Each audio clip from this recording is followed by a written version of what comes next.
जय हिंद दोस्तों। प्रधानमंत्री जी के तमाम तरह के भाषण आपने सुने होंगे। कभी वो 15 लाख देने की बात करते हैं, कभी 2 करोड़ नौकरियों की बात करते हैं, कभी कहते हैं बेटी बचाओ बेटी पढ़ाओ, लेकिन अपराध निरंतर बढ़ता जाता है। कभी कहते हैं कि मैं देश नहीं बिकने दूंगा, सारा देश बेच देते हैं। कभी कहते हैं कि मैं फकीर हूं, झोला उठाकर चल पड़ूंगा।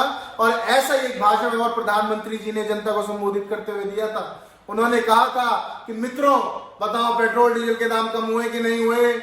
ऐसे नहीं, पूरी ताकत के साथ बोलो पेट्रोल डीजल के दाम कम हुए कि नहीं हुए। लेकिन सच्चाई यह है प्रधानमंत्री जी कि पेट्रोल डीजल के दाम कम होना तो बहुत दूर की बात है। पेट्रोल डीजल में आग लगी हुई है।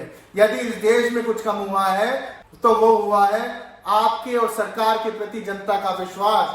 यदि इस देश में कुछ कम हुआ है तो वो हुआ है जनता की आय। यदि इस देश में कुछ कम हुआ है तो वो हुआ है अर्थव्यवस्था। लेकिन बावजूद इसके प्रधानमंत्री जी ना आपको कुछ सुनाई देता है, ना आपको कुछ दिखाई देता है।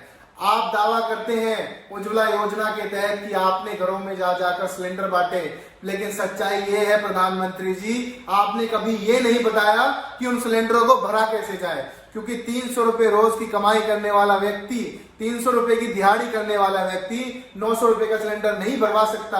आप गांव में जाकर पूछिए लोगों से, आज भी वो सिलेंडर किसी कोने में खाली पड़े हैं, क्योंकि वहां की महिलाएं कहती हैं कि वो सिलेंडर नहीं भरवा सकती, क्योंकि सिलेंडर लकड़ियों से ज्यादा महंगा पड़ता है, इसीलिए वो चूल्हा जलाने में ही खुश है।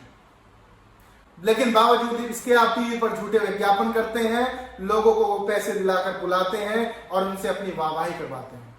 दूसरी तरफ जब युवा आपसे नौकरी मांगता है तब आप कहते हैं जाके पकोड़े तलो। पकोड़े तलना भी तो रोजगार है। लेकिन शायद प्रधानमंत्री जी आप भूल रहे हैं कि पकोड़े तलने वाला सरसों का तेल भी आज के समय में 180 रुपए प्रति लीटर आ रहा है। यदि कोई पकोड़े तलना भी चाहे तो कोई पकोड़े तले कैसे? उन पकोड़ों को खरीदेगा कौन?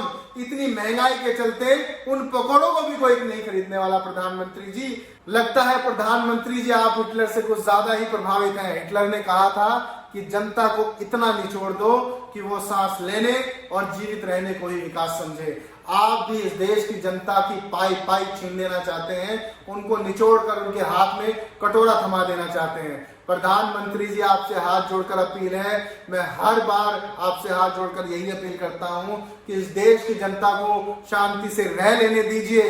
आपके शासनकाल के 2-3 साल और बचे हैं, कुछ दुआएं इस देश की जनता से आप ले जाइए।